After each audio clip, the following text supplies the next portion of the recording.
Hello gang! Today it's a slightly dynamic video because it's kind of middle of the workday and I've stayed at home today instead of going to the office, and I want to tell you about work-life balance and what it's really like in consulting based on my personal experience in a Big Four firm. In particular, I'm going to tell you some of the factors that I've seen play out when it comes to work-life balance, and then also at the end of this video I'm going to tell you more about some examples that I've been involved in and how things were handled, how they were managed. As a reminder, if you're new here, I started on a graduate scheme in one of the Big Four firms in London back in February 2022. So it's been almost a year now. It's been very up and down, and I'm gonna tell you more about that. At the moment, I am on the bench and about to start a new project. On the bench means that you're not doing client work, and we've been doing some prep stuff, but really the project is starting hopefully next week. So this week has been very chill, and quite honestly, I have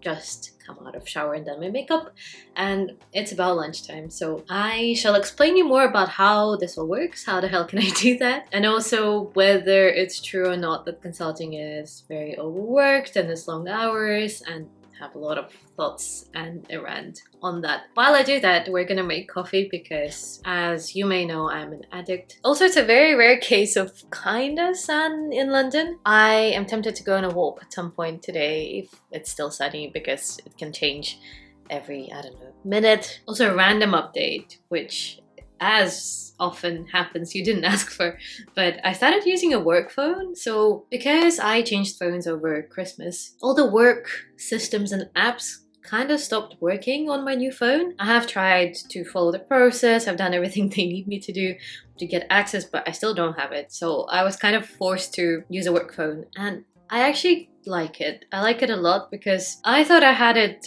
separated fine and that it worked okay for me to, I don't know, get all the notifications on my personal phone because it's convenient. You only carry your one phone and you can get kind of the information you need anytime, anywhere. When I would go on holiday, I would just switch notifications off for Teams and for Outlook, and I thought, fine, you know. But during the week, I would keep them on, and I thought I'm okay because it's not like I'm gonna, you know, respond immediately or I'm gonna check my emails, or I don't feel obliged to do that outside of my working hours.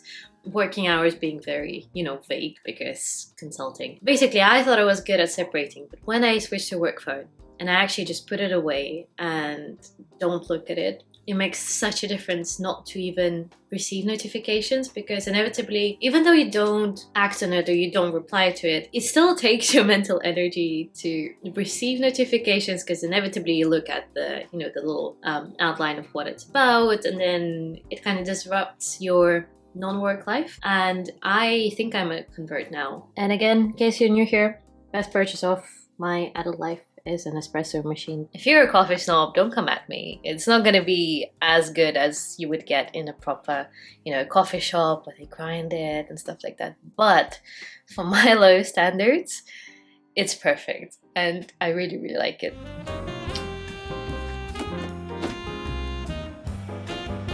There is no latte art happening here whatsoever. Okay, so let's get into the actual topic of work-life balance in consulting, especially in a Big Four firm. I think my kind of summed up answer to that would be that it's very up and down and varies throughout the year a lot.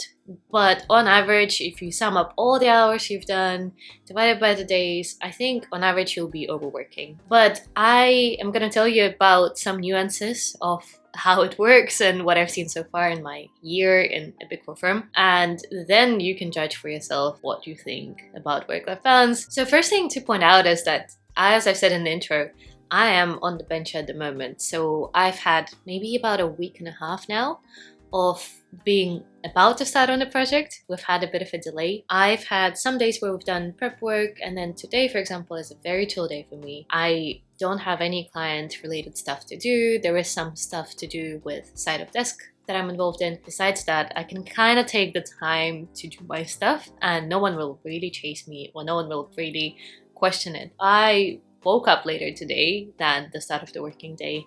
I then did my shower, I washed my hair, and I have sorted out laundry, which is right there just outside the frame. It's a lot of freedom that you get in consulting, and I think that is because on most days you will be overworking and you will be thrown stuff and you'll have to deliver kind of more than you would maybe expect to deliver in a normal 9 to 5 work hours window, and therefore you will stay longer. So that, I think, is kind of the gist of it. And usually towards the beginning of a project you will kind of have normal working hours because everyone's like, okay, the timeline sounds good, you know, we're starting, la la la.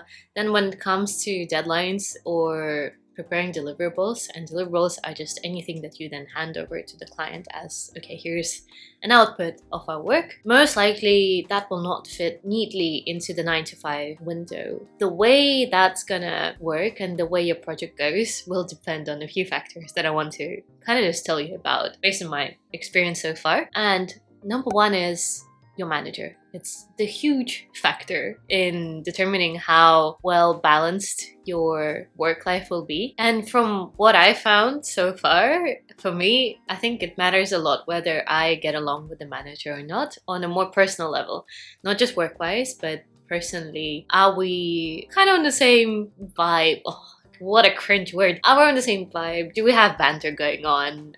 Can they have an informal conversation with you as opposed to just always being super serious? That matters a lot to personally my well-being at work. Factor two, naturally, is their communication. What's their style of communicating? Are they transparent with you about workload? Do they give you a heads up on when you think you'll have to put in extra hours? I do really think that that makes a huge difference. Even though your manager might say that, okay, this is a day that we'll have this big deadline, we'll probably have to stay later at some point beginning of that week. What's your diary like? Are you available for that? How can we manage it around your commitments? That is honestly a perfect manager in my eyes, because consulting will inevitably need you to put more hours in, I think, unless it changes completely in the next, I don't know, 5 years, which it may do. I don't know that. I think what matters to me personally is when the extra hours are not just kind of taken for granted and that you're definitely going to be doing that, and it's assumed that you have to give your life away, and then when there's an evening that you're needed to throw all your plans into the bin. What I really, really value is when people respect that you have your life outside of work and that it's very important, and then you will have commitments that you want to keep regardless of work, because no one's gonna die if you don't create a PowerPoint for your client. So when a manager comes to me and we can actually have this conversation and decide what's best for both of us, I am almost more willing to put more hours in because I feel respected and I feel that my work-life balance is taken into account, and then I'll be more willing to actually do that extra work. The next one is how well the project is staffed, which sometimes will depend on your manager. Sometimes it will depend on the partners that actually sold this work, and also equally will depend on the resource manager. Very hit and miss, to be honest, and sometimes the project is staffed correctly, and in that case you'll have a good work-life balance and normal working hours for most of it, and you will probably overwork a little bit for a few days around deliverables, around deadlines.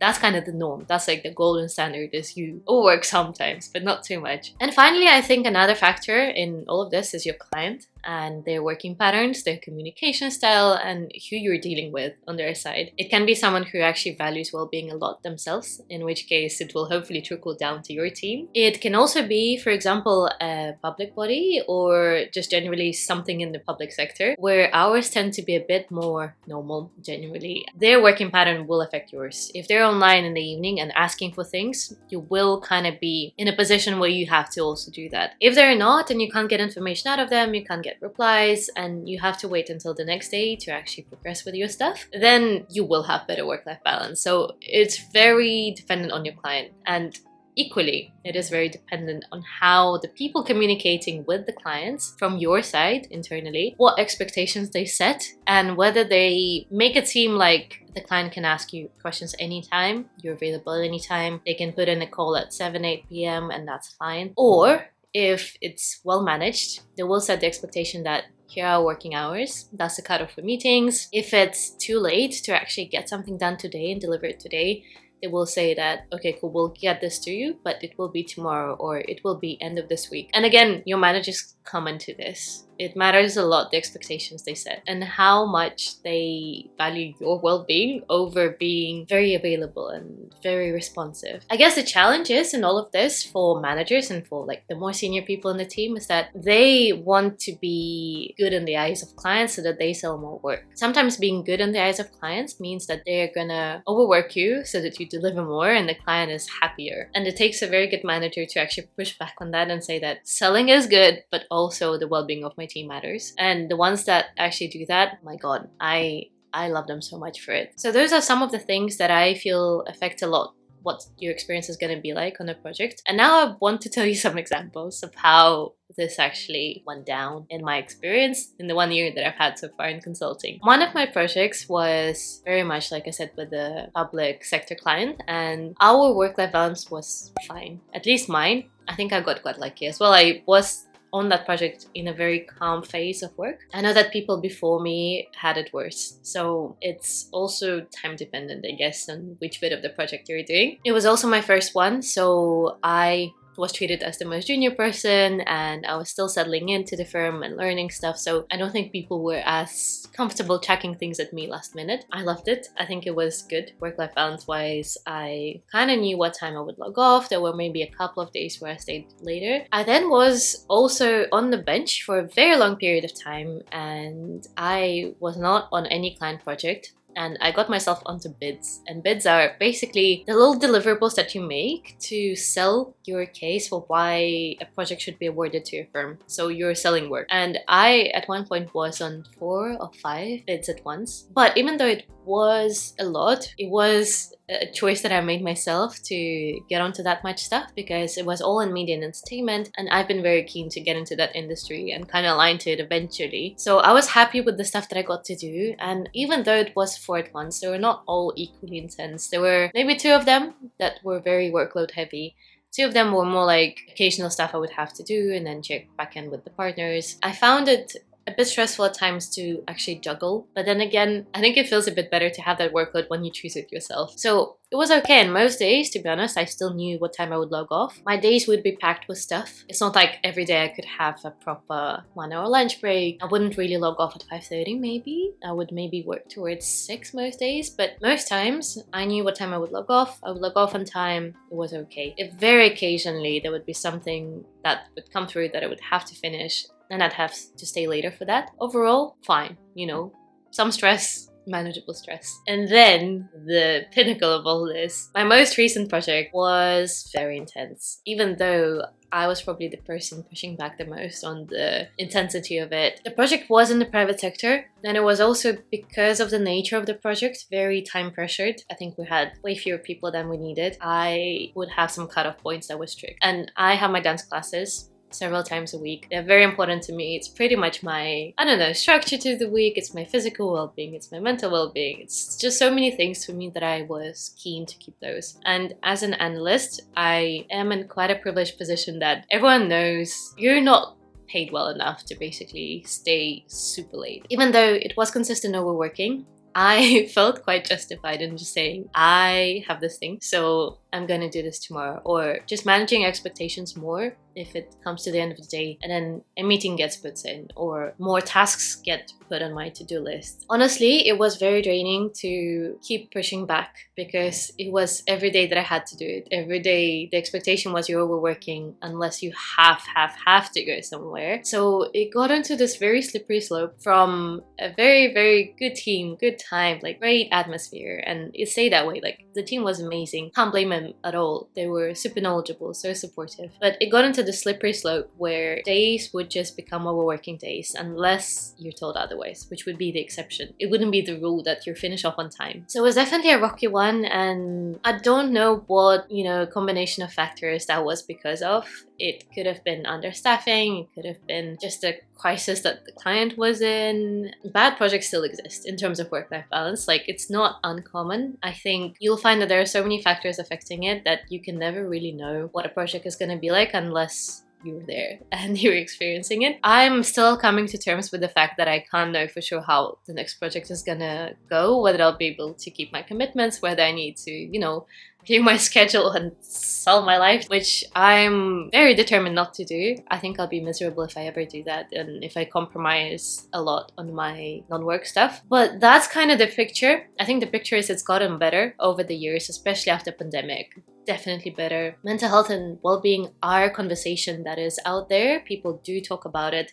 It's okay to bring it up with your managers. But at the same time, projects that are very overwhelming and very stressful do exist. It's a tricky thing to navigate, quite honestly. You can get off it if it's really, really, really bad. But of course, then everything comes into consideration, like what is it going to be like with your manager? What are they going to think? La la la. As much as those things are secondary to your mental health, I can understand why you might be worried to bring it up, because I put off those conversations for so long. But ultimately, I know for sure that my work-life balance matters to me 100%. I will not be good at work if I don't have it, and there are things that are very important to me and I want to keep them. That balance might mean that some days I'm more chilled, like today, and then on some days, when it's communicated well and managed well, I will put more hours in and I'll feel fine about it. I think it's all about how it's managed, and that depends on your managers, but also on yourself and the expectations you put out there and how strict you are with your personal boundaries and the things that you do to keep yourself well. I shall keep you updated. Let me know if you have any questions, and I'll see you in the next video. Bye.